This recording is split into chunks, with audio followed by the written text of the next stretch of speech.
Memória Viva de hoje tem a honra, a alegria de receber um menino do Alecrim que ganhou o mundo. Ele é uma espécie de Albert Einstein da Avenida 7. Estudou física, dedicou-se à música e tem histórias de encher uns 500 mil LPs de 45 rotações. Professor Mário Pereira, titular de Geofísica, do Departamento de Geofísica. Rapaz, do Alecrim para a Geofísica, que bom ter você aqui para o Memória Viva. Obrigado, meu irmão. Muito obrigado. Saudando a você, amigo do peito, e aos telespectadores. Eu gostaria primeiro de agradecer os elogios, né? Na realidade... É mentira? É mentira, terta, né? Como dizia Pantaleão Pereira Peixoto, né? Exatamente. Mas não, realmente eu sou de origem alecrinense, né? Eu sou do bairro do Refoles. É ali que começa a sua história. Qual é o registro mais antigo que o carbono 14 da sua cabeça identifica o começo da sua história, Mário? A Avenida 7. Eu nasci na 2, com a 6. A 2 se chama que Presidente Bandeira, e a 6 a Rua dos Canidéis, que tem aquele, exatamente onde tem aquele, vou fazer a propaganda, não tem problema. Pode. Não. O Nordestão da Avenida 6 ali com a 2. Onde é a Telerne. Telerne Nordestão, exatamente. Eu nasci exatamente ali no local do Nordestão. Quer dizer que o Nordestão destruiu sua casa? Destruiu minha casa, pode. E aí eu fui morar na 7. Eu e mais 12. Não, na época eram 10. Era uma república? Era uma república. Pai, mãe, e na época eram 6 ainda, né? Eu fui o 6º filho. E a partir daí começou a minha história. É de onde eu me vejo como gente, tá certo? Como pessoa. Ademir Martins, aquele artista plástico pernambucano, diz: eu vi o mundo, ele começa no Recife. O seu mundo começava no Alecrim. Na Avenida 7, no Alecrim. Que para quem não sabe, a Avenida 7 é ali juntinho da Vila Naval, famosa também, né? Quando você nasceu já existia a Vila Naval. Já existia a Vila Naval. Que deu uma dinâmica num bairro que historicamente era um bairro abandonado da cidade. Porque tinha um cemitério, né? Algumas casas, mas quando chega a vila... Chega a vila, dinamiza tudo. A presença dos refólios, né? Da base naval. Exatamente. E nós fomos criados ali. Menino sambudo, como a gente falava na época, né?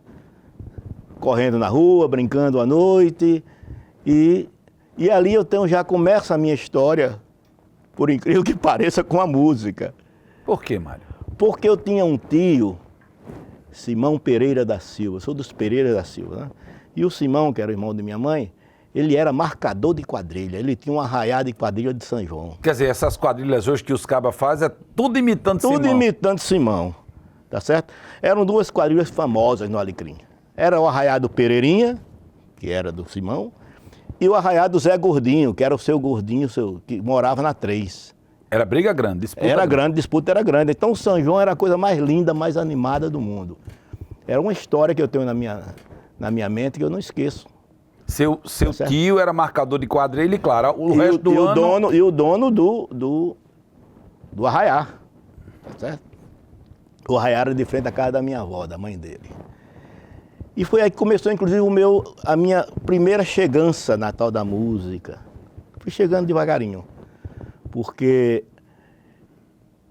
Aliás, é engraçado, o meu tio era muito esperto, ele não pagava músico. Sim. Porque era todo mundo da família dele, todo mundo adorava a quadrilha, tá certo?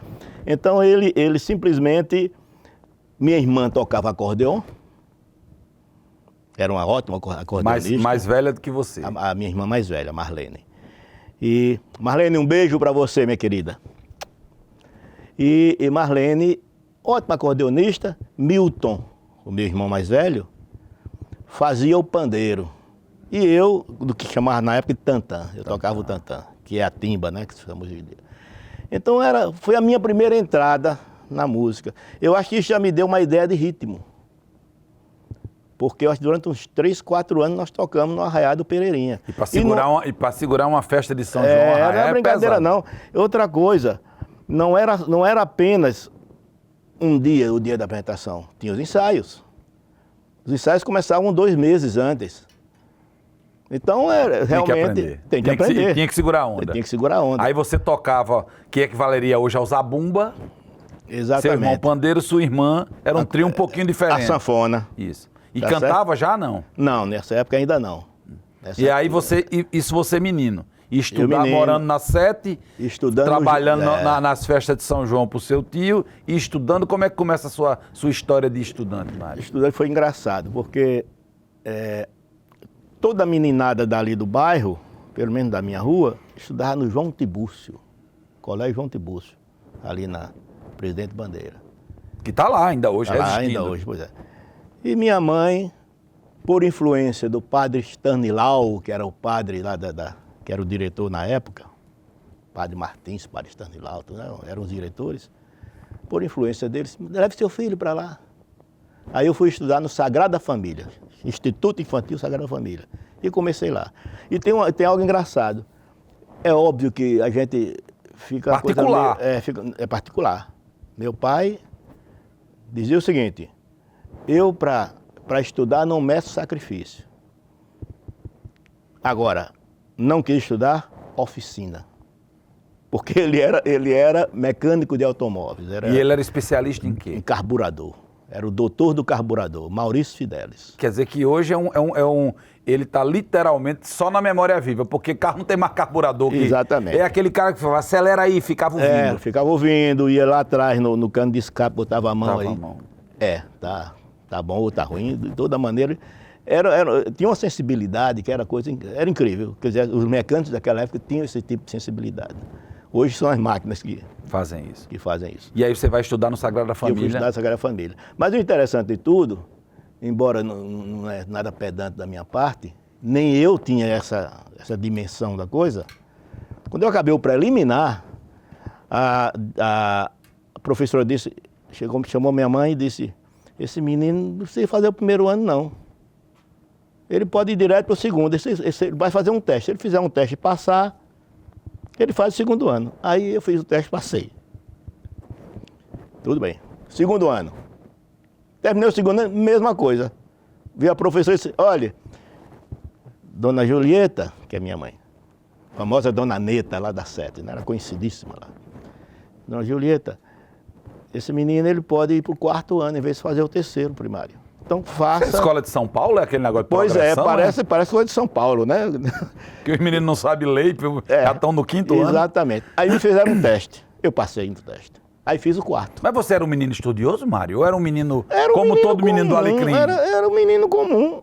Quer dizer, talvez fosse até um pouquinho mais estudioso, porque minha mãe de vez em quando dava uma marcaçãozinha.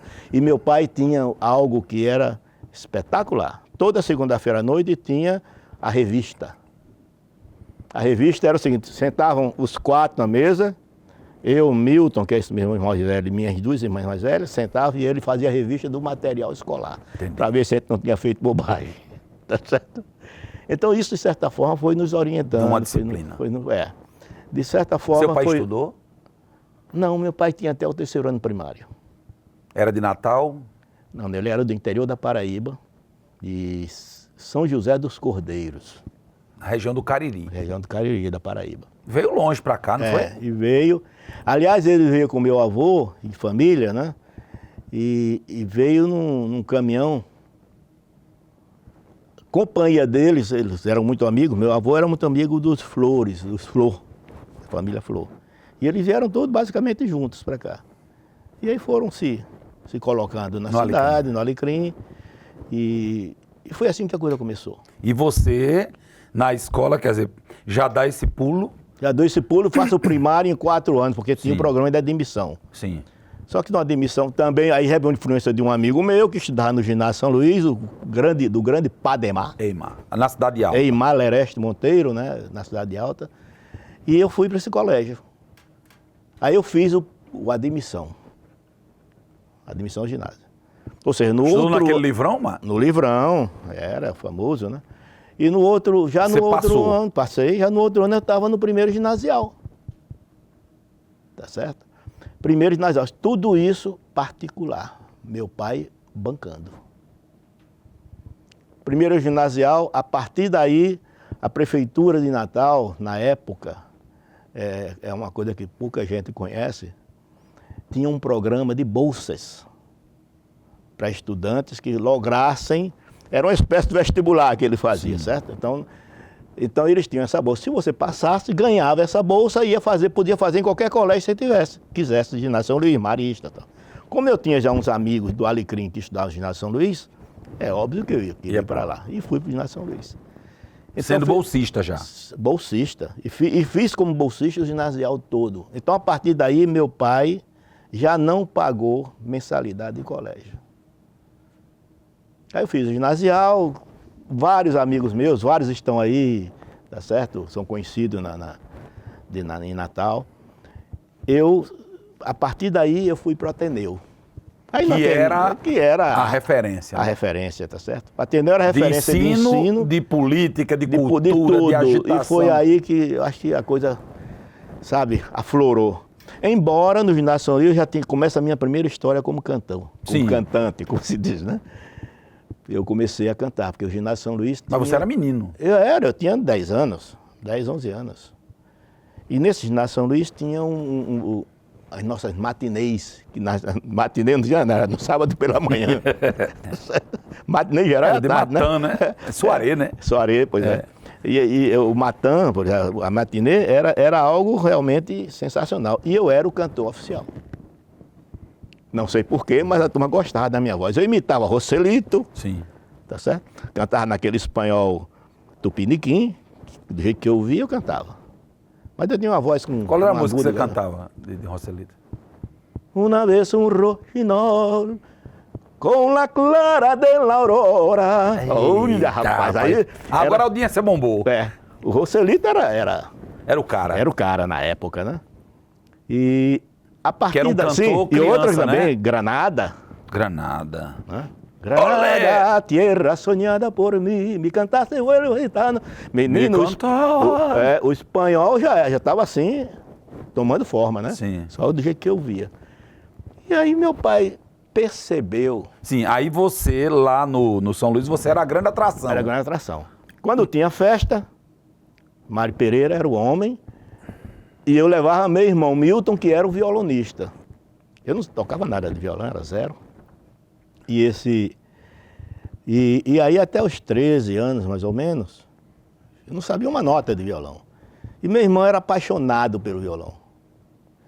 Para você ter uma ideia, ele pegou uma palmatória de minha mãe, a famosa palmatória, né? Que de vez em quando a gente dava uma testada nela, ou ela era testada na gente. Em vocês. A famosa palmatória. Ele pegou a palmatória de minha mãe, colocou uns pregos e colocou umas cordas. É um tarado mesmo. Era um vocacionado. E tirou uma foto, cara, com a palmatória. Eu não sei nem se existe essa foto ainda. Então você vê o nível de paixão que esse rapaz tinha pelo violão. E ele lhe acompanhava nos shows do São Luís? No São Luís ele ia comigo. Mas aí o São Luís só não bastava, não, né? Aí outras vezes, quando tinha Páscoa dos Militares, o padre Aimar era capelão do Exército. Me levava.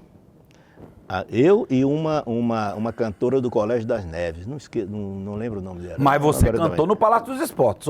Sua grande bombom, exatamente. O The Town foi no Palácio dos Esportes. Eu acho que foi na Páscoa dos Militares. Sim. Palácio dos Esportes. Tinha acabado de inaugurar o Palácio dos Esportes. Lotado. O governo de Djalma Maranhão. Naquela época foi. Muito. Aliás, essas bolsas também foi na época de Djalma Maranhão. Né? E aí assim eu fui arrebanhando uma série de amigos, já do ginasial. Quer dizer, você repetiu aquela música que Gal Costa gravou, do Teco, Teco, Teco na bola de gude. Exatamente. Seu nome foi falado. Exatamente. Você foi conhecido até por quem nunca lhe viu. É verdade. Mas o bom da história é que a maior parte desse pessoal que estudava comigo no ginásio São Luís foi para o Ateneu, Marista ou Padre Miguelinho. Sim. Aqui no Alecrim. Que também estava naquela fase ótima, linda do Padre Miguelinho. E aí nós não perdemos esse companheirismo. Tá certo? Mas voltando um pouquinho atrás, aos 13 anos, que eu me lembro, aos 13 anos, Milton chegou para mim e disse: Mário, você quer aprender a tocar violão? Agora eu era doido pelo violão, né? Eu não sabia tocar, mas eu disse: quero. Aí ele me ensinou as primeiras notas, as primeiras posições, as pestanas que eram complicadas, terríveis para fazer e tal. E a partir daí eu comecei a tocar violão. A enganar melhor. A enganar. Namorou muito, Mário? O violão lhe deu amores fartos, francos, cotidianos? Como dizia Paulinho da Viola, é isso aí, né? Amores fartos. Mas faz parte, né? O violão realmente era, na época, eu tinha uma namorada que dizia, esse é um instrumento conquistador. E é, né? E é. Agora, Até como é que hoje. você conseguia conciliar? Porque eu conversei outro dia disso aqui com um convidado, que era um grande músico, um grande violonista, Hilton Ascioli, que disse que o violão bastava, ele não gostava da escola. Mas você não descuidava da escola, Não, era eu seu gostava pai das que... duas coisas. Eu gostava das duas coisas. Tenho mais uma coisa. Aos 14 anos, eu lembro, 14 anos, início do ano, eu faria 14 anos, um amigo do meu pai, que era engenheiro, estava consertando o carro dele na oficina. E eu estava na esquina, lá na esquina da mesa do meu pai, Piruando. né? E eles conversando. Aí ele disse, ô Maurício, teu filho não quer estudar inglês, não? Aí meu pai olhou para mim e disse, ô Mário, você quer estudar inglês? Assim, no meio do tempo. Na oficina, no meio do óleo. Eu digo, quero. Aí disse, então leva o menino lá que eu vou... E tinha que pagar, evidentemente, né? Era onde? Sociedade Cultural Brasil-Estados Unidos. Esquebeu ali em Petrópolis. Esquebeu, lá em Formou Petrópolis, lá muita em gente cima, na inglês. Getúlio Vargas. Você fez o curso todo? Completo. Inclusive até aquela parte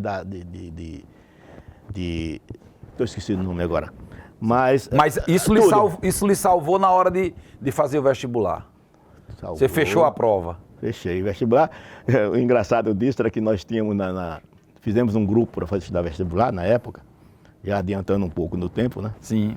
E aí cada um era especialista numa área. Numa matéria. Então tinha especialista em matemática, que era Dedé, tinha o Erivan, que era em física, tinha Jorinaldo Costa Lira, que era em outra... E eu era em inglês. Tinha Flávio, que ia fazer direito, que também estudava com a gente, era português. Você vê que... Incrível. Então era um cursinho. É um cursinho cooperativo, tá certo? Onde cada um fazia a sua parte. Você tem uma ideia como isso é interessante, tá certo? Hoje a gente vê a grandeza de uma ideia de fazer esse tipo de coisa. É ali que nasce o professor Mário? Você acha por que é aí. ali? Eu acho que sim. Porque as técnicas do ensino você aprende já. Traz do berço, você tem que dar uma guaribada, como se diz, né? Você foi estudar física e é sobre isso que a gente vai conversar daqui a pouco. Será que Dona Nieta e seu Maurício sabem o que é que faz um estudante de física? Será que eles sabiam na época? Será que Dona Nieta sabe até hoje o que é que o filho dela faz, Mário? É sobre isso que a gente vai conversar daqui a pouco aqui no Memória Viva, que tem a alegria e a honra de receber esta lenda viva da física e da nossa universidade, o professor Mário Pereira. A gente volta já.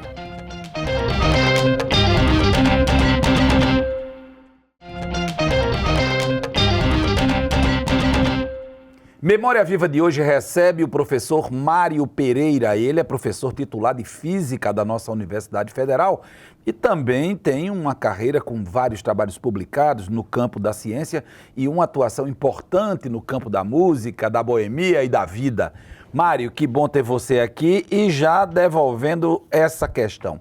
Você, estudante do Ateneu, já falando inglês, junta-se aos amigos, faz um cursinho cooperativo, cada um dá o que pode, cada um recebe do outro o que precisa. E aí, Mário, você faz o vestibular. E como é que começa essa sua relação com a UFRN? Você é professor de física, estudou física, mas você sabia o que diabo um sujeito que estuda física faz, Mário, quando fez o vestibular? Olha, um pouco, porque nós tínhamos no curso lá no Ateneu, nós tínhamos física, tá certo? Claro que era só a parte introdutória, digamos assim. Mas, aí dentro do próprio Ateneu, alguns amigos foram se entusiasmando para o lado da física, da matemática, e eu fui no meio. Achei aquele negócio legal e fui. Tanto que lá na época tinha 3 áreas de ensino, era geral, né? Era a área das engenharias, que a gente chamava, a área da medicina, ou das ciências, né, médicas, e a área das ciências sociais. Sim. Tá certo? E que era o clássico. Você fez o clássico, fez o científico? Não, eu fiz o científico mais na área, já do lado das engenharias. Sim. Então aí eu já estava definindo a minha ida para o lado das engenharias. Exigia física, matemática, essas coisas. E aí nós fomos nos integrando cada vez mais nessa área, né?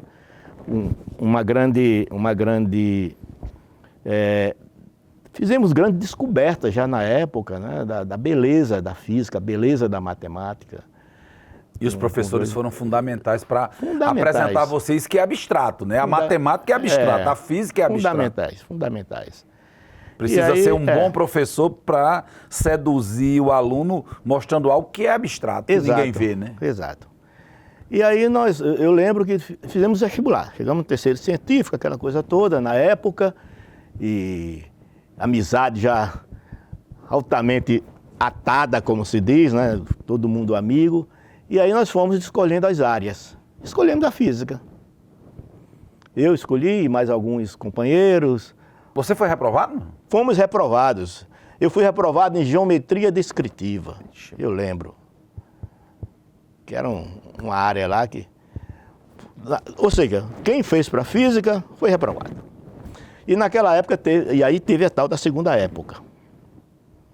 Aí eu gostava de física, realmente. E a prova era na munheca? A prova era na munheca. Aí fui para física, me inscrevi em física.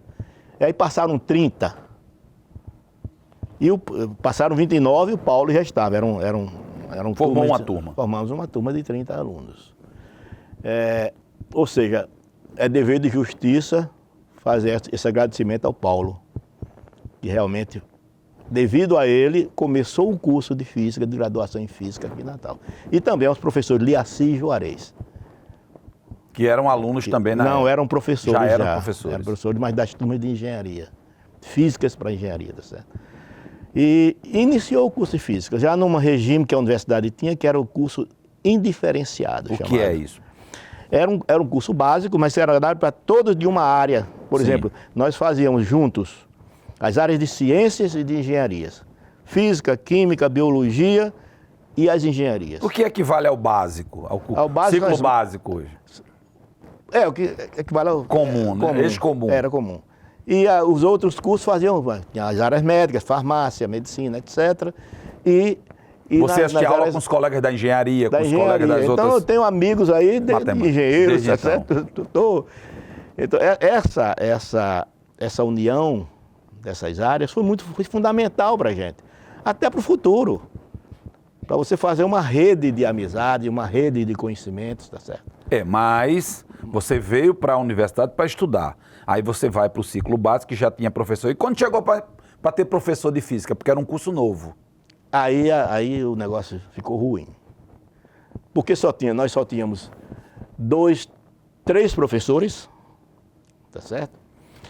E como é que ia dar um curso de graduação em física com 3 professores? Se esses 3 professores também davam aula nas engenharias. Eu não sei, mas vou perguntar a um professor aí. Me diga aí, professor. Primeiro, agradecer ao professor Ciro Pedrosa para a entrevista de hoje na TVU com meu amigo Mário Pereira da Silva. Conheci Mário em 1970, quando fizemos o vestibular para física. Foi o primeiro vestibular que a universidade forneceu para o curso de física. Ficamos 2 anos fazendo a graduação e logo a seguir tivemos que sair para o Rio de Janeiro para terminar o nosso curso, já que aqui não tinha professor suficiente. Terminamos em 1974. A seguir, voltamos para o UFRN como professor, auxiliar de ensino, passamos mais 2 anos aqui, e aí depois tive a felicidade de sair com o Mário para fazer um mestrado na Unicamp durante os anos 1976 e 1977. Voltamos novamente para o UFRN, onde continuamos dando aula. A seguir, em 1981, voltamos para a Unicamp e lá terminamos nosso curso de formação, que foi o doutorado em física, eu na teoria e Mário na parte experimental. A seguir, continuamos na universidade, fazendo o serviço de sempre, que é dar aula, fazer pesquisa e extensão. Bem, o Mário eu conheci na parte social através das grandes coisas que ele fazia, que era sabia cantar coisas bonitas, sabia decorar músicas, tocava um bom violão. E como sempre, uma pessoa que sempre animava. Participando de alguns jogos de futebol, de salão, fomos até campeão, tanto na PUC do Rio, como aqui na UFRN, com o time de física da Universidade Federal do Rio Grande do Norte. Bem, o Mário, como sempre, foi aquela pessoa encantadora, que sempre fazia com que as pessoas ficassem animadas à sua volta. Mas, terminando aqui, eu queria fazer uma pergunta a Mário. Mário, você se lembra uma vez que a gente, fazendo doutorado, eu fui com um professor alemão para um clube de esquina lá em Campinas, e quando o professor, a gente assistindo ao show, apareceu uma pessoa lá vestida de boêmia, da carioca. Aí o professor notou que esse boêmio era você. Ele gritou, é o Mário, é o Mário! E foi uma graça total, todo mundo ficando rindo, porque ele ficou admirado que era você que fazia parte de um conjunto que estava tocando nesse clube. Se não me engano, era o Clube de Esquina 1, lá em Campinas. Um abração, Mário. Rapaz, essas coisas são demais. Ele lembrou de coisas que eu nem me lembrava. o professor alemão tomou um susto, foi? Porque achava que você era só professor. Que era só aluno, não, que era só aluno lá da Unicamp, né, do doutorado lá. Mas vamos já para a Unicamp. Vamos ver aqui. Então, antes da Unicamp, você tem uma experiência que chega aqui. Não tem mais curso de física, vai acabar o curso. Aí a coisa ficou ruim, porque nós... E agora, vamos fazer o quê? E fomos convidados pelo reitor, fomos lá com o professor Liaci, do Santos Lucena, né?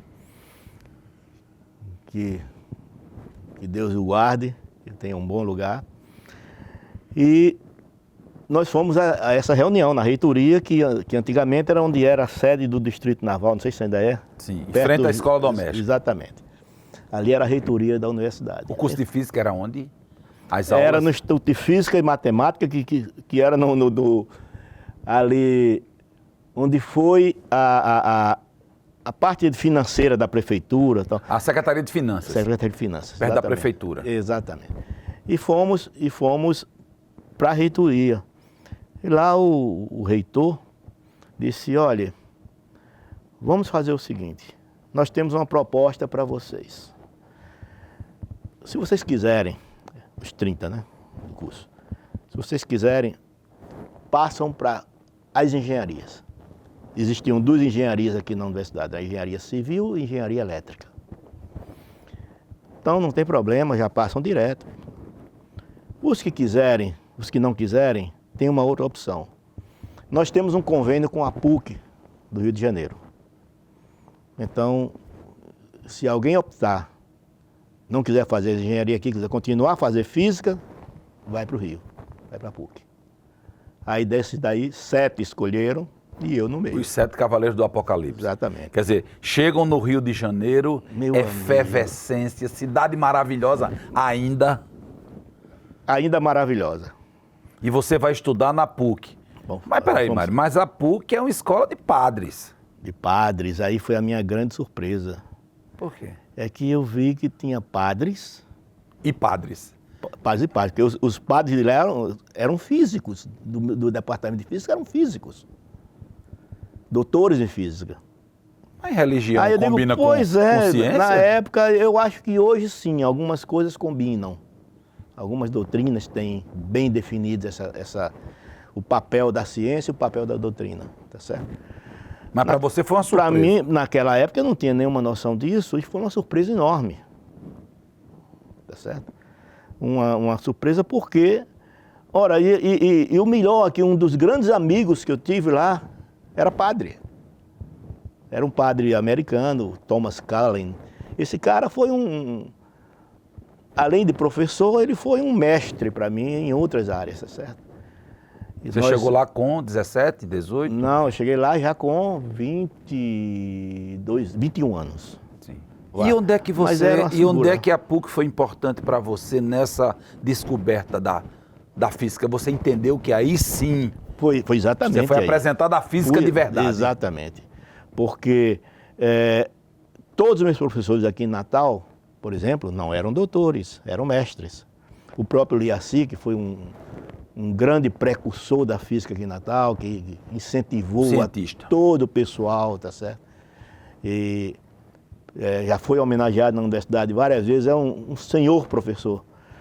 Ele era mestre. Aliás, não era nem mestre, ele foi ainda, ele estava fazendo mestrado, estava concluindo o mestrado. E lá eu só encontrei doutores. Então veja, Dando os aula na professores graduação. dando aula na graduação. Eu disse, meu Deus do céu. Onde estou que não respondo. E eram pessoas formadas nos Estados Unidos, na Europa, lá na França, tinha professores, sabe? Tinha esses professores que era americano, o Thomas Lynch Callen e outros. Aí, sabe, a gente caiu num lugar que já chegou admirado. E o primeiro dia na PUC? Ixi, Maria, chegamos lá, foi totalmente diferente, né? Totalmente diferente. A quantidade de carros no estacionamento, dos alunos, evidentemente, tá certo?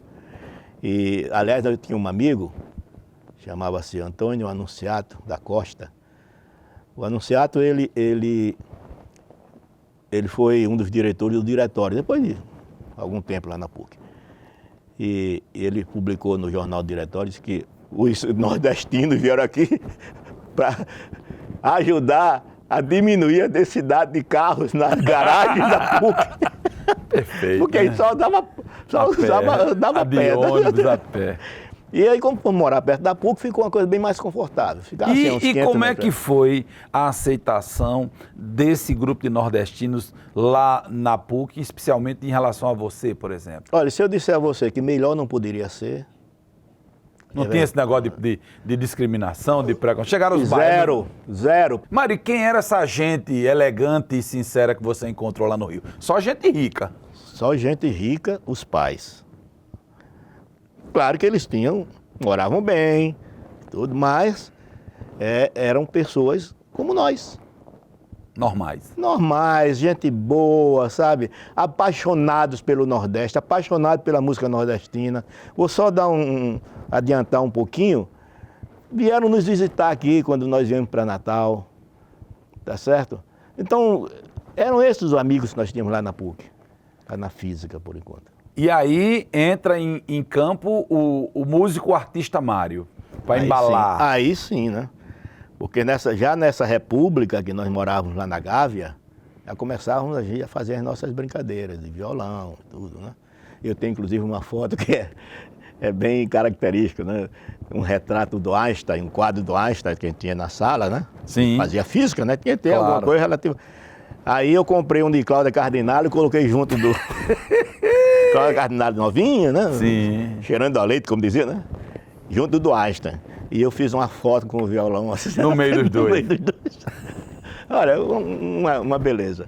Mário, Então, como é que o violão lhe salva pela vida fora nessa sua trajetória de cientista, de pesquisador?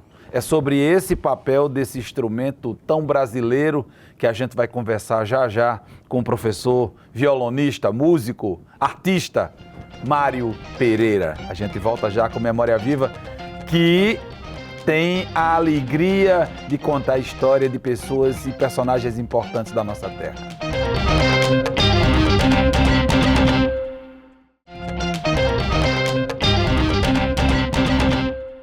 Memória Viva de volta, tendo a honra, a alegria de receber o professor Mário Pereira, físico e, antes de tudo, violonista, boêmio, contando a sua história, abrindo aqui os livros, os anais de sua história, para compartilhar momentos importantes que nos ensinam tanto. Mário, você estudou física na PUC do Rio de Janeiro, porque a UFRN ainda não tinha um curso de física, professores suficientes para manter um curso. Você descobre uma nova física, um novo ensino, ou seja, dá um salto. Mas o Rio de Janeiro daqueles anos 70 continuava lindo, cidade maravilhosa, e aí numa cidade que pulsava música e outras físicas mais, aí você só fez surfar com o amigo violão.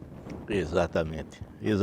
Foi algo sensacional, uma experiência que não se descreve, tá certo? Como é que você conciliava os livros, porque estudar física era difícil, né, Mário? Com o violão, com a alegria do violão. Nós tínhamos alguns métodos de estudo que funcionavam. Por exemplo, o violão, ele funcionava bem, mas no final de semana. A partir da sexta-feira à noite.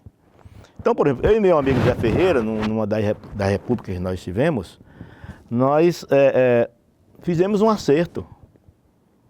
De segunda até a sexta, às 6 da tarde, nós estudávamos. Guitar. No guitar.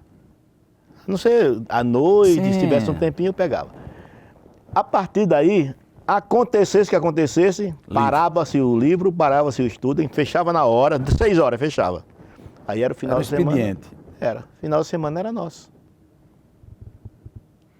E aí era de vocês e dos colegas da PUC. E dos colegas também. Da Que lhe turma, levavam da pro- turma, pro- aí a pro gente Rio. fazia. E tinha muita festa, muita brincadeira, tá certo? Uma coisa que eu me lembro na PUC, que foi algo sensacional. Também na nossa formação, na minha vontade de cantar. É que a PUC era uma universidade muito querida pelos compositores, pelos cantores de vanguarda da época. Tá certo? E você conviveu com quem, Mário? Lá não. Lá eu não convivi com... Mas viu quem? Vimos, por exemplo, Caetano, Gil, Vinícius, Toquinho, Marília Medalha, Trio Mocotó. Não, Cantavam no teatro da PUC. Não era no teatro, era o ginásio. Era no ginásio, a coisa mais informal do mundo. Milton Nascimento, todo aquele pessoal fazia show na PUC, eles adoravam fazer show na PUC. E a gente ia para lá assistir. E todo mundo sentado no chão, na quadra. Aí tinha um palco lá em cima e eles cantavam lá, tranquilo. Enquanto o Vinícius, a gente cantava, tomava 2 litros de uísque, lá sentado com o uísquezinho dele na mão, em cima Na mesinha lá. na mesinha e tal. Mas algo sensacional. E isso cada vez mais me incentivou. Você, Mário, é professor de física, né, e de certo modo seguiu a sina do grande Einstein, que dizem que como físico era brilhante, mas como violinista era meio ruim, deficitário. né?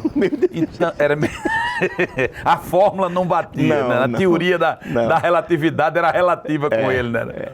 Então tem um professor aí que quer também falar do programa. 2, aliás, que querem falar com você. Eu e Marco, para esclarecer certas coisas a respeito do nosso irmão Mário, que se pensa que toca violão, mas ele engana muito. E cantar inglês, se não fosse eu que tivesse ensinado ele inglês para ele não sabia nem falar português. É um gozador. E quando foi falar francês, queria gravar francês, Marcos, quem deu todas as coordenadas e quando ele saiu da Itália, quando ele se morou na Itália, eu não sei se foi em rua, em bairro ou em favela, entendeu? Aí ele se achava, quando chegou aqui, ele se achava que estava falando francês tudo. Mas Deus que ensinou foi Marcos. E o inglês que ensinou fui eu. E violão principalmente, ele nem começou a saber nem pegar no violão. Até hoje eu tenho dúvida se ele já aprendeu alguma coisa. Mas não tem problema não, a gente releva certas coisas, entendeu? Em termos da matemática e da física, ele é número 1. Mas na parte de francês, aí eu aprendi com o Atenor, meu professor de francês. E repassei para ele. E graças a Deus ele levou para frente e hoje ele canta divinamente bem o francês. Mas como professor, sou um irmão mais novo. Mas é isso mesmo, ele vai ter que aprender mais um pouquinho, principalmente na parte musical. É verdade. Viu? E eu torço para que ele aprenda algumas notas, principalmente as que eu ensinei para ele. E se Deus quiser vai dar tudo certo. Ele um dia aprende. Agora vamos nos encontrar com ele para ele fazer a prova final. Fazer o teste, se ele aprendeu dele. Pronto, um abração aí a todos vocês. Ciro, viu, Ciro? Valeu. E aí, são seus professores? Não são da PUC, amigo, são doutores, pós-doutores. São as minhas inspirações, esses 2 aí, com um outro que não vai aparecer possivelmente, mas O outro é quem? Moacir. Que faz o quê? Aí é um professor de francês, o outro é um professor de violão. Moacir é professor de quê? Moacir é um professor de pesquisas policiais. Tá certo. Investigador. É o Sherlock Holmes. É o Sherlock Holmes da família. Mas São quem os tem meus dois irmãos inspirações. como ele não precisa ter inimigo não, viu? Porque eles detonaram você. Pois é. O Milton foi o que eu citei É o aqui. do violão. Foi meu professor de violão. Me ensinou Você superou o mestre já, Mário? Não. Ele passou por 7 cordas. Aí tocou aqui na cidade, muito 7 cordas. E o percussionista é Marcos, professor de francês. Professor de francês, é o percussionista. É ele e Charlie Brown. É. Você é Mavi. O Marcos é o meu companheiro diário, basicamente. Então, são 3 irmãos que eu amo, os 3, tá certo? E nós temos assim, uma amizade a toda prova. E esses caras me emocionam até falar deles, dos 3. São figuras. O Marcos nós fizemos um grupo. Meus filhos tinham 13, 14, 15 anos. Você tem quantos filhos, Mário? Tem 3. 2 do meu primeiro casamento e um do segundo casamento. Mas os meus do primeiro casamento são músicos, seguiram a verve da família, a veia. E eu resolvi juntar. Eu digo, olha, se tem uma maneira de trazê-lo mais para perto de mim, para que eles fiquem juntos, e a gente troque não só a música, mas troque também outras ideias, outras coisas, futuro, tudo, conversas, né, que são importantes entre pais e filhos, eu consegui trazê-los para perto. E nós fizemos um quarteto. E até cantamos muito aqui em Natal, lá MPB4. Certo? Mas era o violão. Qual era o nome? Era MMP4. Sim. Uma vez eu liguei para o Rui, que era um dos componentes do MPB4, e eu queria uns arranjos, né? Porque a gente cantava muitas músicas dele, embora fizesse outros arranjos de outras músicas, mas nós adorávamos o MPB4. E aí eu liguei para o Rui. E o Rui disse, como é o nome do grupo? Eu digo, M e MP4. Disse, que nome estranho. O que é que significa? Eu digo, 2 Mários e 2 Marcos. Ele disse o P, Pereira. Então, é uma explicação, é uma fórmula. 2 Marcos e 2 Marcos Pereira. É uma fórmula de física. Esse que não foi o Milton, que eu fui o meu professor, o outro, que é percussionista, é Marcos. Isso. E eu tenho um filho... Da Coserne. Da Coserne, pois é. E eu tenho um filho chamado Mário e um outro chamado Marcos. Perfeito. Que é o nome do tio, porque nasceram no mesmo dia.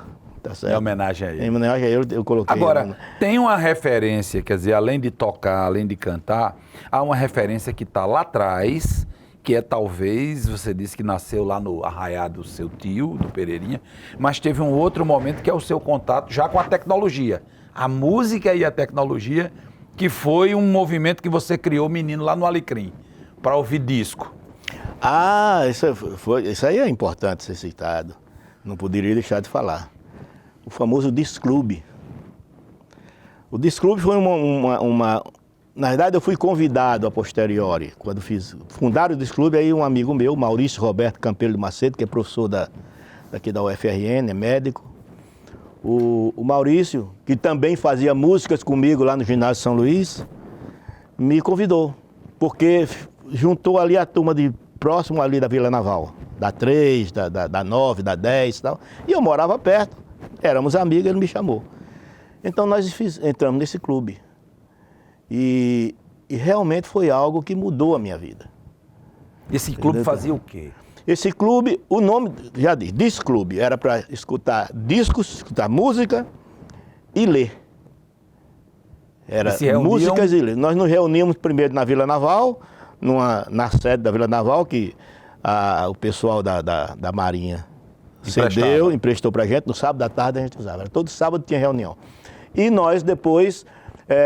dali nós saímos, alugamos uma sede lá na 10, ali na Rua dos Paianazes, lá no Alecrim, e nos reuníamos lá. Mas era algo muito interessante. Foi na época, por exemplo, do movimento hippie, que se difundiu no mundo inteiro, né? E a gente tinha curiosidade para saber o que era isso. Então, Mas experimentaram o Não. movimento hippie no sentido lato da história? Não. né? Nós fomos mais curiosos no sentido seguinte. Aparecia um hippie aqui, por acaso, Natal. Eita, tem um hippie no centro. Aí a gente convidava pra ele para ir explicar. contar lá na nossa reunião do sábado as experiências que Esses ele teve, hippies entendeu? converteram algum de vocês a virar hippie, não? Não. Houve uma, já no finalzinho do Disclube, a gente já estava começando a cada um procurar os seus caminhos, houve uma viagem que foi feita, essa eu não participei. Mas acho que 4 amigos nossos do clube fizeram uma viagem a pé para Fortaleza. Foram e voltaram. Que era a experiência hippie, né? Exatamente. Fizeram essa experiência a hippie nordestina. Hippie de conga, riponga. Riponga, pois é. Foram e voltaram, tal, foram a pé, né? Pegaram carona no meio do caminho, mas... Viram que era melhor depois É. desistiram, viram? Não, mas pegaram carona assim. O cara disse, eu vou Até ali tal- de Lages a Mossoró. Eles pegaram. Depois Entendi. pegaram um pedaço a pé. E fizeram, isso foi muito legal para eles, né? E chegaram, contaram a história da viagem. Foi espetacular. Quer dizer, esse grupo, esse Disclube, também foi um espaço de descobertas. Foi um espaço de descoberta. Pensar. Não era só curtir. Não, era curtir foi e de pensar a pensamento. ciência. Exatamente. E além, eu lembro, um professor daqui da universidade, já deve estar aposentado, João Batista de Lima, Zizinho, popular Zizinho. Zizinho chegou uma vez numa reunião e disse, olha, trouxe aqui um rapaz, um cantorzinho, num disco mirim, né? Aquele disco mirim. Era. Compacto. O cara parece que é bom, viu? Não era nada mais nada menos do que quem? Chico Buarque, Apenas. apenas. Então a primeira vez eu acho que Chico Buarque tocou em Natal foi no Disclube. Obviamente todo mundo se apaixonou. Tá certo? Foi Zizinho que trouxe. Zizinho que trouxe. Porque tinha a gente também nós não éramos uns bestalhões. Nós tínhamos uma casa de discos de França, lá no Alecrim, eu acho que era aqui disco, sei lá, eu não lembro mais do Musidisco, sei lá. Ficava ali, vizinho ao Atraente, o antigo Na Atraente, 10. na 11, Na 11. ali. França era, ele não era o dono, mas ele era o gerente e Isso. mandava e desmandava. Era ele que cascaveava já no Rio de Janeiro, em São Paulo, As novidades. as novidades. Aí mandava buscar, quem é que primeiro pegava para testar? O Disque Clube. O Disclube. Então foi algo que aconteceu na nossa vida que aflorou assim a Na música descoberta. também e aflorou a vontade de ouvir música brasileira, de novos compositores. Aí chegaram o Caetano, chegaram o Gil, chegou o Caetano, chegou não sei quem. E que todo lhe o pessoal. acompanham até hoje. Até hoje. Até hoje. Bom, o Gil, Caetano, esse pessoal é... Mas vamos falar do seguinte, Mário. Vamos. A música também lhe ajudou muito, lhe salvou muito quando você vai, já professor, vai viajar. Vai fazer mestrado, vai fazer doutorado, fora. Quando as condições, se hoje são complicadas, a época também era. Precisava complementar o salário. É. Foi com a música que você complementou. No doutorado. No mestrado eu não tive tanta essa experiência, apesar de brincar muito com o Fez o pessoal. mestrado na Unicamp. na Unicamp. E não tinha tanta experiência, não tocava nessa área. Mas depois que eu acabei o mestrado e vim para Natal, eu me integrei à turma do Cafenice. Peraí, conta essa história antes da gente ir para São Paulo. Quer dizer, o Cafenice, O que era aquele Cafenice é- movimento lá do Alecrim. Do Alecrim. O Você Cafenice, fez parte daquele. Você foi fez. fundador daquele movimento? Quando eu cheguei, tinha uns 6 meses de fundação. Isso foi em 77 que eu entrei. Que era no com Zeca. Zeca. Sexta-feira, Ainda era no antigo. meio-dia. Era sexta-feira à noite e no sábado, meio-dia. Tá certo? Música, violão. Tudo. Aí tinha... olha, eu fico assim muito saudoso de lembrar do pessoal, dos meus amigos que eu tinha E o lá. retrato na parede. Retratos, pois é. Mas antes era num lugarzinho pequeno, um botequinho bem pequenininho, que era do outro lado da rua. Então você tinha Galego Pintor, Antônio Sete Cordas, aquela beleza de figura, tá certo? João Juvanklin, que foi O professor daqui da UFRN, os aposentados, tá certo? Bandolinista. Bandolinista. E tinha a moçada da cozinha, né? Percussão. Meu amigo, Era um time. era um time de bossa no pandeiro. Nossa, não- E outros e outros. Perdoem-me aqueles que eu esqueci o nome assim de passagem, mas... E o Feijão Zé Verde... Petit, Doutor Petit, famoso. E o Feijão Verde infalível de Zeca. Ali era. Covardeira. Tem até Leocádio Trindade, que era compositor romântico aqui, e fez uma música linda sobre o Cafenice. Lembra dela? Lembro. Vou aqui dar uma palhinha rapidamente. No Cafenice, todo sábado reunido, lá estão velhos poetas seresteiros de um Natal. Canções ecoam no recinto, são vividos, poemas, trovas cantadas em forma de festival. Estão sentados no balcão da larga mesa, as melhores iguarias que o Zeca sabe fazer. E além das taças que afugentam as tristezas, com a música vivida, num coquetel de prazer. E lá pras tantas o violão vai calando, menestréis partem deixando certeza que o sábado vem. E na vitrola um disco, canção chorando, e o Zeca fica contando os sábados que os meses têm. Eita, coisa linda. Porque as principais reuniões eram no sábado à tarde. E você lá no Cafenice, aí você se garantia. Sim, aí sim. Aí eu você comecei. fazia seu número. Aí eu comecei a tocar. Eu lembro de você lá. Eu perdi o acanhamento, tá certo? De tocar com outras pessoas, sobretudo com mestres, que eram essas figuras, né? Antônio de Sete Cordas, João Gilvancle e tal. Aí eu passei a tocar com eles. Você não era mais o irmão de Milton, não era? Não, aí... Você já era Mário. Mas ele já era... Ele continua o melhor, né? Sim. Mas são umas peças, tá certo? Mas lá o Cafenice, algo sensacional. Foi uma escola. Uma escola de música que era... Porque o Cafenice fazia algo que não se fazia pouco aqui no Rio Grande do Norte e pouco no Brasil, a não ser no Rio de Janeiro, um pouco em São Paulo, que era o chorinho. Então, era uma escola de chorinho aqui, um estilo de música. Cantava-se músicas antigas e tal, mas o choro era o tempero principal. E aí, pro choro, meu amigo, violão de 7 cordas, tinha o Francinha, que era do clarinete, que era funcionário da Faculdade de Odontologia no clarinete. Sensacional. Era um Abel Ferreira natalense. Era um time. Professor Mário Pereira, fazendo a conta aqui na ponta da calculadora aqui, como físico que o senhor é, olhando para a história da sua vida, você hoje é um homem feliz? Você ganhou mais do que perdeu? Só ganhei. Felicíssimo. Com tudo que eu tenho, com tudo que eu sou, pelo que eu sou, pelos amigos que tenho,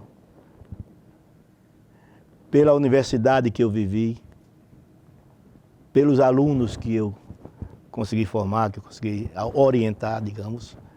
Então, o que é que eu poderia querer mais a não ser entregar tudo isso em forma de amor para as pessoas? Eu é que fico feliz, Mário. Mas nem só de choro viveu sua vida de cantor. É sobre isso que a gente vai falar, sobre a carreira internacional do professor de física e cantor, músico, artista, Mário Pereira. Memória Viva volta já.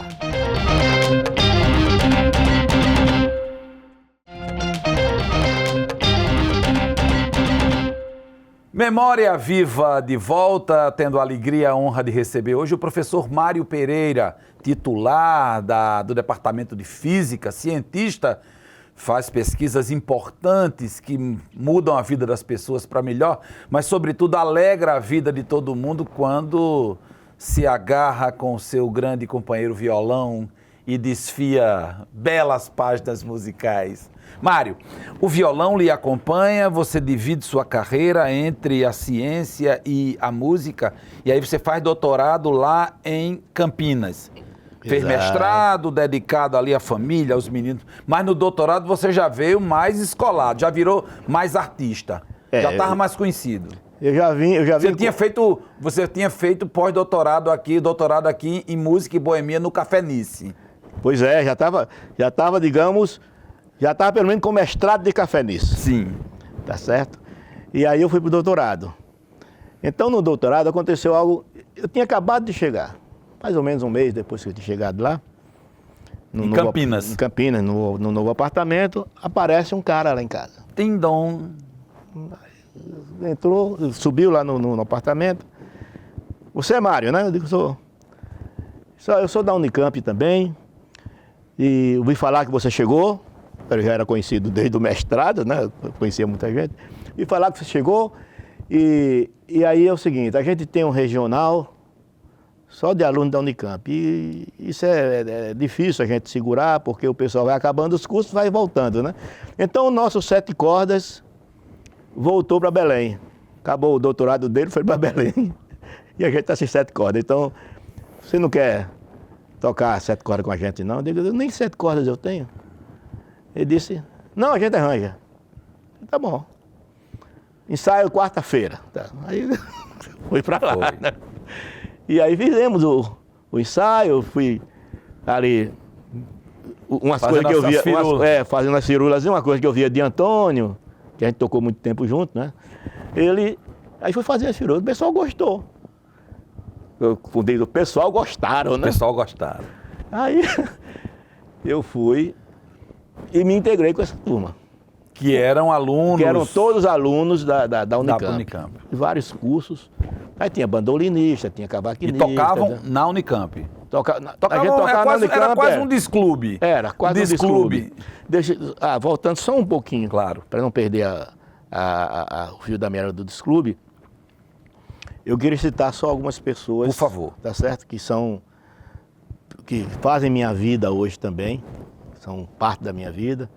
Como o Didi, Eliomar, Edson Gutenberg de Souza, João Batista Costa de Medeiros, que são amigos assim do peito, Do desclube. do Desclube. E outros também da mesma época, tá certo? Lá do Alecrim, no coração Tudo do Alecrim. Alecrim, pessoas lindas, todos eles, que continuamos amigos até hoje.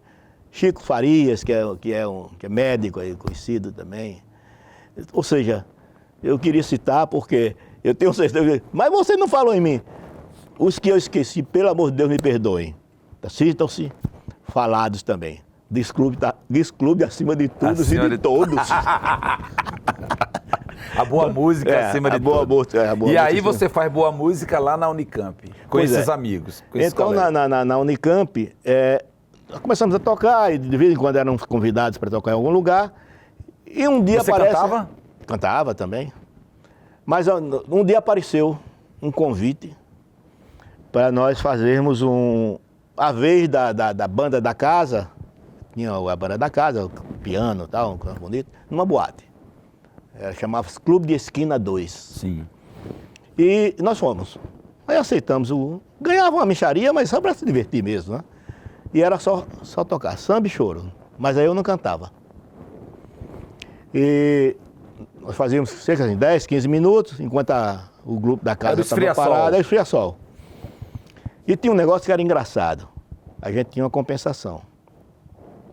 Nós ganhávamos, além do dinheiro, que era uma mixaria só para pagar a gasolina, como dizia, nós ganhávamos 3 senhas. Era 3 qualquer coisa. Você chegava lá, podia pôr 3 sanduíches, um sanduíche, um guaraná, 3 doses de uísque. Eram 3 qualquer coisa. Então, cada um ganhava 3. Muito bem. Depois a gente vai voltar nessa conversa das 3 qualquer coisa. Aí fazíamos a vez da casa. Muito bem. Um belo dia, que é essa história agora que eu vou contar rapidamente, nós fomos convidados. Esse mesmo rapaz que chegou lá em casa para me convidar para o grupo dele, ligou para mim e disse, Mário, vem aqui na boate, isso era uma terça-feira à tarde, vem aqui na boate que o Astor quer falar com você. Astor era o proprietário da boate. Quer falar com você. O que é? Não, ele vai dizer quando você chegar. Eu saí de lá, eu disse, que diabo esse cara vai querer comigo? E fui, cheguei lá e estava Astor, o meu amigo, e um argentino. Estavam lá. Aí o Astor disse, me apresentou ao argentino e tudo. Aí o Astor disse, é o seguinte, Mário, a gente está bolando um show aqui, que vai começar a estreia sexta-feira à noite. Isso era terça. Hein? Terça. E estamos com um problema. Fulano, diga aí qual é o problema. Aí a gente, bueno. Aí começou, porque a gente está com problema porque nós não temos um cantor de tango. E tem todo o sketch, que é você, uma viagem, é como se fosse uma viagem, o show é a viagem Rio, Buenos Aires, Sim. no navio. Então tem os shows do navio. Então tem vários shows, tem o Cancan, já tinha um Cancan todo programado, todo especial, certo? Mas estamos precisando de um cantor de tango. E o Diógenes aqui disse que você cantava tango.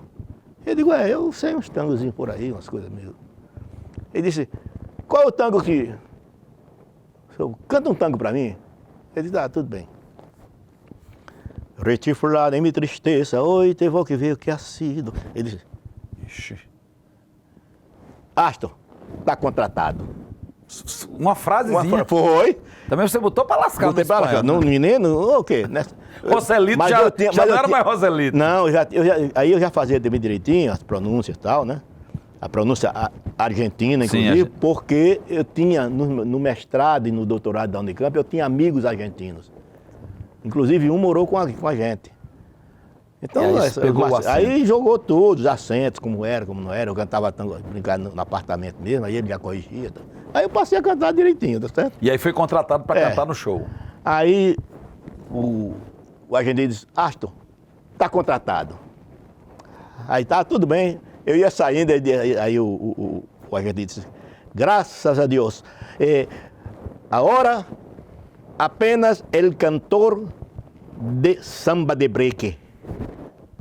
Aí Peraí. Diógenes, cara, não disse, Oxe. já encontrou. Ele disse, já encontrei? Já encontrou. Disse, quem é? Mário. Aí era a sua praia. Aí disse, e o senhor canta samba de breque? Eu digo, canto um sambinha de breque e tal. Isso é mesmo? Canta aí um pra mim. Aí me veio um do samba de breque de Jorge Veiga, que Jorge Veiga cantava e tal. Disse, canta aí e tal. Pela primeira vez que fui na gafieira, tive uma decepção em pleno salão, pois uma criolinha cheia de coisinha recusou-me a contradança, me dizendo assim. Aí eu disse, vixe, O homem é bilíngue. Astor, tá contratado de novo. Rapaz, foi uma risadagem dentro da porra. Pronto. Aí, Quer dizer, você foi contratado, você já era cantor da boate? Você já não, cantor não, Já era- esfria sol ali. era já esfria fazia- sol, era. Isso, aí vira o cantor de tango, o Carlos Gardel da Avenida 7, Exato. e depois Jorge Veiga o do Jorge Alecrim. Veiga do Alecrim. Aí depois tem que passar no alfaiate, para fazer a roupa. Foi esse episódio aí do professor alemão? Exatamente que o Paulo Fugo contou. Tá certo? Ele não reconheceu. Paulinho, você sabe de outras, mas bom que não tenha contado. Tenha contado. É. Aí nós fomos para fazer as roupas e tal. Na sexta-feira à noite estava eu lá. Pronto. Primeira parte do show era o vestido. Eu não sabia nem o sketch, como é que ia ser a coisa lá. Quer dizer, na primeira parte do show você tocou com o seu conjunto ali, fez o... Não. Ah, já era o show? Já era o show. Nesse dia não tinha, era só o show. E aí o meu papel era chegar num balcão, tinha um grumete, como se fosse um navio, né? Um grumete, um caba vestido de marinheiro, de bermuda, né? Então, me servindo uísque. Nessa época era meio uisqueiro, né? Sim. Me servindo uísque. E entrava a esposa do Astor, do dono da boate, que cantava bem, era mulher bonita e tal. Ela cantando um tango. Qual era o tango? Cuesta Barro que Caetano, inclusive, tinha acabado de gravar. Ih, rapaz, você dominava. Aí ela entrava e ela cantava assim, numa maneira provocativa, me provocando. você? Era. Se insinuando. Não, se insinuando, mas ela fazia parte do drama. Era todo drama, não era vida real, não. Não. Era só a drama. novela. Aí, quando ela acabava, aí eu tomando o uísque. Só que a primeiro... Eu provei o uísque, Era o quê? Guaraná. Ixi, Maria. Aí eu disse, Maria. Mas tudo bem, né? Não podia demonstrar Era novela. para a multidão. Era. E aí entra o cara e diz, e agora o cantor de tango, Mário, não sei, não lembro Inventou como o era. nome. Inventou o Não era nome. Mário Pereira, não. Não, Mário Pereira não. Aí entrou o nome lá, aí eu entrei, né? Cantando, cantei o tango. Aí eu saía, ia até a plateia, dava a volta nas mesas, né? Cantando e tal. Crooner Voltava. mesmo. Crooner mesmo. Acabava aplausos, tudo. Até aí tudo bem. Entrei no camarim, troquei de roupa, de malandro. Malandro. Já aquele chapéu já Panamá, né? Terno branco, sapato marrom. E aí... E agora vamos chamar Marinho Pernambuco. Aí eu digo... rapaz... Você não sabia seu nome, não, mano? Nem seu Não, nome. o nome você artístico. Nem o nome artístico você sabia? Não tinha. Isso aí foi Marinho inventou na hora. Inventou na hora o animador lá, né? Aí depois eu fui entender o porquê do Marinho Pernambuco. Porque na música do samba de break tinha Pernambuco, você é meu. Sim. Tá certo? Tinha uma frase que. Aí Colou. o cara colou ali e fez Marinho Pernambuco. E foi nesse show que o alemão Tava lá, foi deu um assistir pulo. com o Paulo Fuco. E eu também, entrava passava no salão. Tá Quando certo? chegou perto, o alemão identificou. Quando chegou lá, eu disse, é Mário. Olha, O alemão todo cartesiano, como iria imaginar que um pesquisador cientista estivesse cantando? pois é.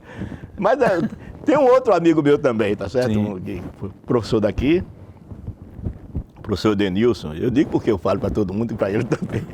Ele foi no show também. O show durou 3 meses. Sim. Então toda E sexta... acabou por quê? Não, porque era temporada, Era né? temporada. Sim. Sim, eu fiz a exigência no contrato. Cada participação minha, 3 fichas. 3 fichas. Ô, gente, você virou um milionário. Então eu virei um bilionário lá dentro. E você passou a tomar uísque no copo? Sim. Você pediu para Aí substituir? tem o uísque, você vê que as 9 fichas dava. Não, eu digo na hora do drama lá, quando tinha que tomar o uísque. e a Sim, primeira não, dose aí eu foi- exigi Que agora seria o uísque. que seria o uísque. Acabou o Guaraná, tira o Guaraná. A partir já no sábado já foi o uísque. E aí 3 meses de temporada. 3 meses de temporada. Muito, olha, foi uma coisa espetacular. E isso ajudou Experiência. a pagar o aluguel. Tinha uma gorjetazinha. Fazer o Tá certo, supermercado. Fazia. E aí você defende sua tese, volta para o Rio Grande do Norte e depois vai fazer um pós-doc, É. onde a música também lhe acompanha. Esse foi na Itália? Na Itália. Sim. É. Mas foi naquela época de Fernando Henrique que você foi, né? Foi. Bolsas atrasando, aquela Ih, coisa, meu faltando Deus do dinheiro, céu. penúria total. O que é que lhe salvou? Diz que tem um Eu- episódio de você angustiado lá, arrancando os cabelos. Tem um episódio Macambúzio. engraçado. Eu tava sem dinheiro, evidentemente, tá certo? E um amigo meu, um italiano, eu morava em Roma. Mas esse foi da universidade? Não Não, teve isso- um episódio com o seu orientador para a gente entender como é que funcionava o negócio do dinheiro dos bancos? sim. Eu era o diretor do laboratório. Você estudava Olha, o quê, Mário, lá? Eu fazia experimento de espalhamento de luz e em materiais. Era no campus, era um laboratório. Era um laboratório nacional chamado ENEA. ENEA Casaccia. E aí ele vê meio macambúzio, meio triste, meio despombalecido. E ele veio perguntar como é que estava a minha situação. Eu acho que ele me viu assim, meio... E disse... Eu digo, olha, estou com problema de bolsa. Minha bolsa está com 4 meses de atraso, eu não recebo. A CAPES tem algum problema aqui, eu não recebo e eu não sei o que faço. Já vencendo aluguel, tudo, né? Aí ele disse, olha, vamos fazer o seguinte, vamos ali no banco. Na época aqui no Brasil, você para fazer empréstimo precisava de avalista. E o avalista precisava ter imóvel, pago, não sei o que. Olha, era uma novela. Naquela época era assim, né? E eu cheguei no banco com o diretor, o Gabriele. Ele disse, trouxe aqui Mário, com o gerente do banco. O banco era dentro do laboratório. Era um laboratório enorme, assim, 1.500 funcionários, né, pesquisadores. E aí ele disse, trouxe Mário aqui, porque ele está com problema financeiro. Aí explicou, a bolsa não saiu, isso. Ele está precisando de um empréstimo. Aí o gerente disse, Mário, quanto é que você precisa? Eu digo, oxe, eu vou fazer como o recifense, né? Oxe, Como é que pode? Eu liso, o gerente fica com essa conversa. Eu digo, pois lá no Brasil, não. No Brasil, para emprestar, eu, brincando, né? Eu sempre fui muito gozador. Para emprestar, você precisa ter avalista, terrenos pagos, casas. Ele disse, aqui não é Brasil, não. Aqui dinheiro é para emprestar. Aí eu realmente... A bitola é diferente. Engoli em seco e disse, ele tem razão. Aí disse, quanto é que você precisa? Na época eu precisava uma nota lá. Eu disse, 6 milhões de liras eu pedi. Porque lira era pior do que o real na época. 6 milhões de liras. Ele disse, então, 8 dá? Oxi. Eu Passar manteiga na venta de gato. Eu digo, mas só precisa. Ele disse, não, leve 8. Vai que atrasa mais um mês. Eu digo, e o juro? Nada. O juro é quase uma besteira, não vai pagar nada. Aí eu peguei os 8. Veja o que é quando você tem um sistema financeiro que realmente funciona e que trabalha até em prol das pessoas, né, do povo, né? E o sistema financeiro, ele é um pouco mais, dá uma resposta. Quer dizer, e ajuda quem está precisando. Ajuda quem está precisando. Mas você completou muito o seu orçamento mensal lá com música. Mas nesse meio tempo, até conseguir esse empréstimo, o meu orientador, também já está lá do outro lado, ele disse, Mário, ele adorava música. Sim. E ele me viu tocando uma vez e aí apaixonou-se. Italiano. Chamava-se Enrico Mazzetti. E aí o Henrico chegou para mim e disse, Mário, ele fazia tudo para eu cantar em algum lugar para ganhar o dinheiro para complementar o salário. Então ele disse, ó, tem um amigo meu que gosta de música brasileira, tem um local, o local é um barzinho e tal. Quer tocar lá não? Eu digo, claro, quanto é que ele paga? Paga tanto por hora. Ah, tudo bem, então vamos lá. Aí ia para lá. Quando eu chegar, quem é que estava na mesa já com uma garrafa de vinho na mesa? O próprio professor. O próprio Henrico, tá certo? Então, era uma figura. E várias vezes ele fez isso comigo. Agora, qual foi aquela festa que você foi tocar e que você teve medo de morrer? Essa foi incrível. Essa foi incrível. Eu morava numa cidade chamada Bracciano, que era uma cidade perto de Roma, já depois que eu tinha saído de Roma. E aí ele chegou, Marúcio, me chamando Marúcio, né? Marúcio, ó, tem um pessoal que me convidou para tocar, queria que eu tocasse. Mas era um músicozinho mais, sim, mais, digamos, humilde, digamos assim. E aí eu indiquei você. Você quer ir? Eu disse, quanto é que eles pagam? Pagam bem. Eu digo, então vamos. Era um sábado à tarde. Aí eu fui. Uma cidade, uns 20 quilômetros lá de onde eu morava. Cheguei lá, rapaz, um luxo, salão lindo, maravilhoso. Ele já tinha levado as caixas de som dele, estava tudo, o som todo preparado, eu só precisava levar o violão. Plugar e começar. Aí chamou a dona da festa, era um aniversário de 15 anos. Luxo, assim. A dona chegou e disse, o senhor aceita uma champanhe? Eu digo, sim, senhora. Aí ela trouxe Dom Perignon. Apenas. Aí eu digo, ixi, mas o negócio é bom. Começou, aí eu disse, daqui a uns 5 minutos o senhor começa. O senhor sabe, o Antônio me falou que o senhor canta bolero, eu canto bolero. Então a turma aqui gosta muito de bolero. Aí fui recordando as músicas, né, então.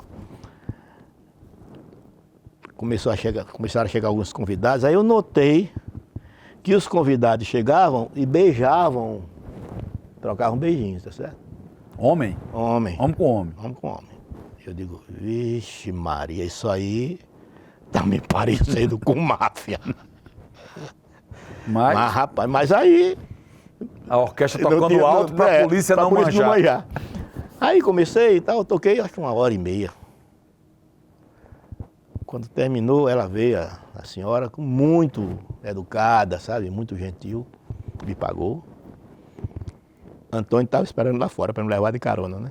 Eu saí, eu dei uma esculhambação dele, e aí ele rindo dentro do carro. Mas como é que você me chama para uma festa da máfia?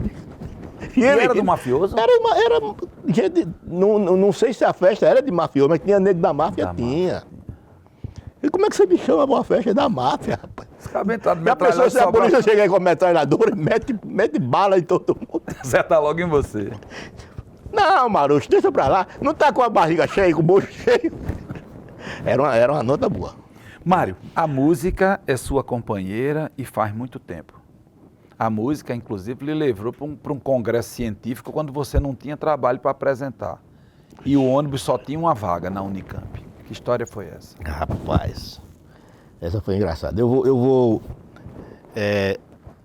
não vou falar o nome da figura principal desse episódio, mas é um amigo nosso lá da Unicamp. E aí era conhecido como chato. Um rapazinho que era chato.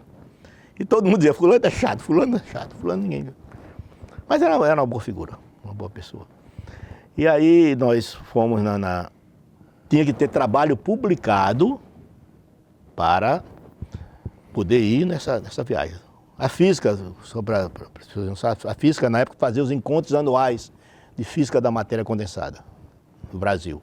Então ia gente de todo o Brasil, nas cidades, nas águas lá de Minas Gerais. Era Cambuquira, São Lourenço, aquelas cidades lá. Poços de Caldas. E esse congresso especialmente, o coordenador era o professor José Suassuna Filho, que era um paraibano, hoje está na Paraíba, e era professor da Unicamp na época. Uma figura sensacional. Conhecido como Suaça para os amigos, né? E aí Suaça fez a lista do pessoal que ia no ônibus. E não colocou o Rogerinho. Rogerinho, ninguém vai saber quem é. Tantos Rogérios tem no mundo, né? Sim, aí... Aí Suaça, aí... Mas você estava na lista? Eu estava. E eu não tinha trabalho publicado nesse congresso em particular. E aí o Rogério foi bibliotar a lista para saber se ele ia. E o nome dele não estava. Aí ele foi para Suassuna. Com gosto de gás. Com gosto de gás. Aí disse, Suaça, por que é que você não colocou meu nome? Olha aí, ó. Vai Muribeca, vai Mário, vai não sei quem, que não tem trabalho para apresentar. Por que é que eu não vou? Aí ele disse, Suaça disse, ô Rogério, tu canta? Não. Tu toca violão? Não. Tu conta piada? Não. Então não vai. Critério científico. Critério. Mas esse episódio, a gente ria quando contava essa coisa, sabe? Porque é algo grotesco, mas ao mesmo tempo muito gozado, né? Porque... Mário, você é pesquisador de uma área que certamente poucas pessoas sabem o que é que um físico faz e o que é a contribuição de um físico para a vida real, para as pesquisas que são desenvolvidas. Recentemente você fez um trabalho importante, que passou um bom tempo hospedado no hotel Aí de Verdade, não era o hotel cenográfico lá do Clube da Esquina, trabalhando com cientistas do mundo inteiro. O que é que você estava fazendo? Inventando a bomba atômica? Eu fiz uma pequena mudança na minha área de física, apesar de eu adorar minha área anterior, que era física da matéria condensada, eu fui trabalhar com oceanografia física. Talvez porque eu sou apaixonado pelo mar. Desde criança, eu não posso ver uma praia que me dá vontade logo de correr para dentro para tomar banho, tá certo? E essa paixão, assim, foi ficando cada vez mais acentuada à medida que eu fui conhecendo mais algumas características físicas do mar. Não bastava só os banhos na Praia da Ridinha. Exatamente. E aí eu me engajei na USP, fiz um pós-doc lá na área de oceanografia física. Encontrei pessoas também espetaculares. E é coisa para produção de energia? Também. Mas inicialmente era para conhecer realmente as propriedades físicas do oceano, isso aqui era e dos estuários. E com isso nós fizemos alguns trabalhos, publicamos alguns trabalhos. Tudo. E A caímos... principal descoberta que você fez desse é que o mar tem mais do que vida? Tem energia também? Tem. Por exemplo, as correntes marinhas, que não são só essas que a gente conhece em cima d'água, elas vagueiam pelo fundo também. Você tem...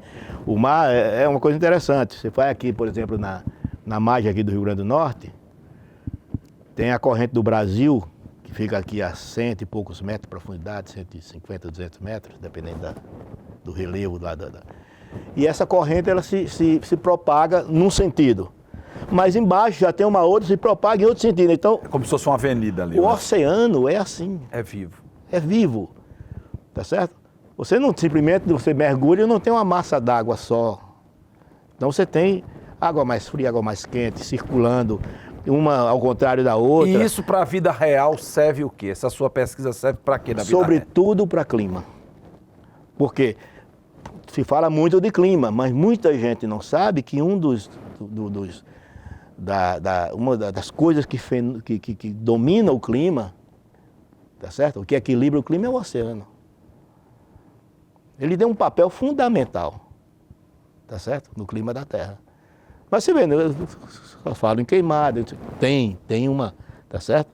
O aquecimento global tem. O aquecimento também aquece o oceano. Então o papel do oceano no clima, ele é fundamental. Como é, por exemplo, da Lua nas marés. A influência da Lua, que influencia muito mais do que o Sol. Então, Usando ainda a linguagem da sua ciência, Mário, se você fosse dividir e pesar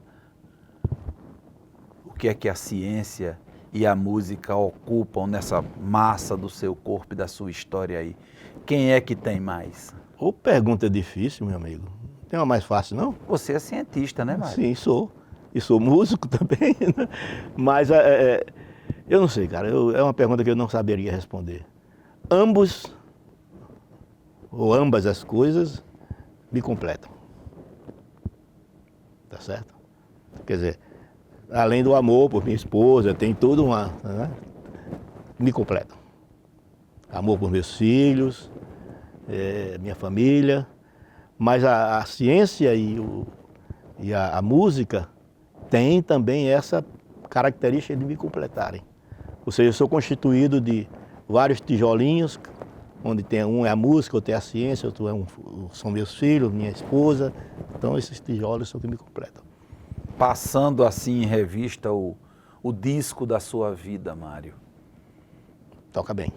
Qual é a canção que essa vida inteira toca? É uma canção de amor, é um samba de breque, é um bolero, é um samba enredo, é uma música de protesto? Olha, Ou é um tango? eu diria que colocando todas, portanto, para tocar no mesmo tempo, elas vão interferir, né? As várias ondas sonoras, né? Vão interferir, dependendo das frequências de cada uma, tudo. E vai sair a melhor música. Amor. Você também é um homem religioso, né, Mário? Sou. Tem se dedicado mais à religião hoje? Tem Hoje- um compromisso? hoje em dia tenho sim. Tenho um compromisso bem com a espiritualidade. E onde é que a ciência entra aí? Ajuda, As atrapalha, As dialogam? duas são complementares. Você hoje conclui isso? Concluo tranquilamente. Olha, o que Porque nos historicamente os cientistas separavam, né, a Isso. fé, a religião de um lado e a ciência do outro. Isso veio da época de Descartes. Você hoje descarta Certo? Descartes. Hoje ele foi o cara mais inteligente da época, porque o que ele propôs era para poder escapar da igreja na época. Tá certo? Mas hoje Descartes estaria descartado, Estaria na sua descartado. concepção Na minha de cientista. sim. Estaria. Deus existe, Existe. mas a ciência diz que não. Não, mas veja só, a ciência e doutrina e religião, digamos assim, elas se complementam. Elas são complementares. Tá certo? A crença ela é algo que está dentro da nossa mente, dentro do nosso cérebro. Tá lá, Você acredita que vai nossa- para o céu, Mário? Você acredita em céu? Não é assim não, rapaz. por exemplo, desculpa, eu estou entrando numa área aqui que não tinha sido programada aqui, nem falado, mas o Espiritismo não fala em céu. Como eu acredito em justiça divina, tá certo? Por que eu estou aqui? Quer dizer, eu sou bonito, apareci aqui, aí fizeram tudo isso para mim? Para Milton lhe ensinar a Para tocar Milton violão, ensinar, ele pra veio. Marco lhe ensinar francês, E por que eu estou com eles nessa vida, nessa, tá certo? Então tem todo para gravar o Memória Viva com a gente hoje, exatamente. contar a sua história. Tem todo o aspecto, digamos assim, espiritual. Aos jovens que Não querem dá- ser físicos como você, o que é que você diria, Mário? Eu diria que repare um pouco nessa, sabe? Agora, é óbvio que a gente já traz essa chama. Traz essa chama. O que você tem que dilapidá-la. Botar o combustível na Botar dose o combustível na dose correta. Então, eu tive a minha época que eu ainda não raciocinava, não tinha essa formação, mas ao longo do tempo a gente vai ganhando, vai vendo a vida, tá certo? Vai ganhando um pouco de, não gosto muito de usar essa coisa, experiência, tá certo? A idade, né, vai chegando, a gente vai ganhando um pouco dessa visão mais holística, digamos, da coisa. A gente vai ver que nós não somos os melhores, os únicos, os mais bonitos, os mais gostosos, como se diz. Fazendo a conta da sua vida, você está com saldo positivo ou negativo, Mário? Positivo, positivíssimo. A gente tem que ser positivo na vida. Eu sou um homem feliz, Mário, de ter o privilégio de recebê-lo aqui no Memória Viva, para a gente ouvir sua história, a história da sua vida, que Muito certamente obrigado. encanta a mim, encanta a todo mundo que nos assiste em casa. Obrigado, Mário. Muito obrigado. Obrigado a você que nos acompanhou até agora. Memória Viva fica por aqui. Mário tem histórias para contar e a gente iria até amanhã de manhã. Mas o tempo ruge, é finito e a gente tem que parar. Semana que vem, Memória Viva está de volta. Obrigado pela sua companhia. Obrigado a todo mundo que ficou com a gente até agora. Obrigado, Mário Pereira. Valeu. Muito obrigado. Obrigado pela oportunidade.